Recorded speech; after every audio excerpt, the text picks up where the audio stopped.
Hi കൂട്ടുകാരെ, കല്ലുമ്മക്കായ ഇപ്പം നല്ല സീസണാണ്. നല്ല കടുക്ക വില കുറച്ച് കിട്ടുന്നുണ്ട്. അപ്പോൾ ഇതുപോലെ ഒരു ഡ്രൈ ഫ്രൈ ഒരു ദിവസങ്ങളും വാങ്ങിയിട്ട് നിങ്ങൾ ഇതുപോലെ ഒന്ന് ഉണ്ടാക്കി നോക്കിക്കോളിയേ. എന്നിട്ട് അഭിപ്രായം പറയട്ടോ. ഓക്കെ, ആദ്യം കടുക്ക അതുപോലെ ഒരു 2 പ്രാവശ്യം നല്ലോണം കഴുകിയെടുക്കുക. പിന്നെ വീട്ടിൽ നിങ്ങൾക്ക് പലതരം കത്തികൾ ഉണ്ടാവും. അപ്പോൾ ഈ ചുണ്ട് കൂർത്ത കത്തി എടുക്കരുത്. അതുപോലത്തെ ഒരു കത്തി തിരഞ്ഞെടുത്തിട്ട് അല്ലെങ്കിൽ ഒന്ന് സംഘടിപ്പിച്ച് വെക്കുന്ന നല്ല ഇങ്ങനെ ഒരു കത്തിയാണ് നല്ലത്. അപ്പോൾ ഇതുപോലെ നല്ലോണം പോലെ കടുക്കാനെ പിടിച്ചിട്ടൊന്ന് ആ കത്തിയോട് കുത്തി ഇറക്കിയിട്ട് ഈ പുല്ല് വേര് ഇങ്ങനെ പിടിച്ചിട്ടൊന്ന് മുറിച്ച് ഇങ്ങോട്ട് എടുക്കുക. അപ്പം കൃത്യമായിട്ട് കിട്ടും, മുറിഞ്ഞ് കിട്ടും.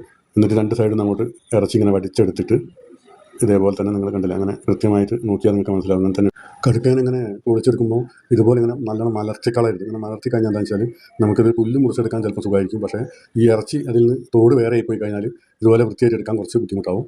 അപ്പോൾ അത് പ്രത്യേകം ശ്രദ്ധിക്കണേ. അത് ഒന്നും പാടെ ഞാനിതാ നിങ്ങൾക്ക് കാണിച്ചു തരാം. അങ്ങനെ മലർത്താൻ പാടില്ല. മലർത്തി കഴിഞ്ഞാൽ ബുദ്ധിമുട്ടായി ഇറച്ചി അതുപോലെ ക്ലിയർ ആയിട്ട് കിട്ടാൻ. അപ്പോൾ എല്ലാം ഇതാ ക്ലിയർ ആക്കി എടുത്തിട്ടുണ്ട്. അത് ഒരു പാത്രത്തിലേക്ക് ഇതാ കുറച്ച് വെള്ളം ഒഴിച്ചിട്ട് കൈകൊണ്ട് ഇങ്ങനെ ഇതേപോലെ ഇങ്ങനെ ചെയ്യാനേ പാടുള്ളൂ. നല്ലോണം ഇങ്ങനെ ഇളക്കി കൊടുക്കുക, കുറച്ച് നേരം ഇങ്ങനെ ഇളക്കി കൊടുക്കുക.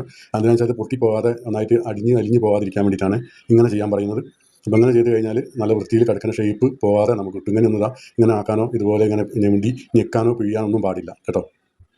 ഇനി വേണ്ടത് കറിവേപ്പില, വെളുത്തുള്ളി, ചുവന്നുള്ളി, പച്ചമുളക് ഒക്കെ ഇതാ വളരെ കുറച്ച് മതി. 2-3 മതി. ഒരു തക്കാളി, ഇതിൻ്റെ കൂടെ കുറച്ച് മുളക് പൊടി ആവശ്യത്തിന്, കുറച്ച് മഞ്ഞൾപ്പൊടി അതേപോലെ ആവശ്യത്തിന് മതി. പിന്നെ ഒരു ഏലക്കായി 2 ഗ്രാമ്പൂ ഇട്ട് കൊടുക്കുക. അത് കഴിഞ്ഞ് പാകത്തിന് കുറച്ച് ഉപ്പ് ഇട്ട് കൊടുക്കുക. എന്നിട്ട് ഇത് മിക്സിയിലിട്ട് നല്ലോണം അരച്ചിട്ട് അതുപോലെ പേസ്റ്റ് രൂപത്തിലാക്കുക.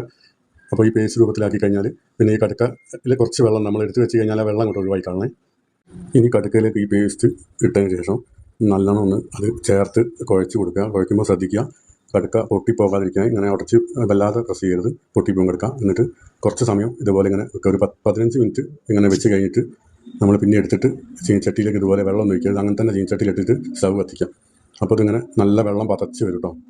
ഇനി വേണ്ടത് ഈ വെള്ളം നല്ലോണം പതച്ച് വറ്റണം. അങ്ങനെ വറ്റി കഴിഞ്ഞ് സമയത്ത് നമ്മൾ കുറച്ച് നല്ലോണം വെളിച്ചെണ്ണ കൂടെ ഒഴിച്ച് കൊടുക്കുക. വേണ്ടല്ലേ, വെളിച്ചെണ്ണയിലാണ് അപ്പോൾ ഇത് വേവുന്നത്. അപ്പോൾ ഇതിങ്ങനെ വെളിച്ചെണ്ണയിൽ വെന്ത് നല്ല ചുമപ്പ് കളറായിട്ട് വരുമ്പോൾ നമ്മളിത് ഇടയ്ക്കിങ്ങനെ ഇളക്കി കൊടുത്താൽ മതി, പൊട്ടിപ്പോകരുത് കടുക്ക. എന്നിട്ട് കോരി ഒരു പാത്രത്തിലേക്ക് എടുക്കുക.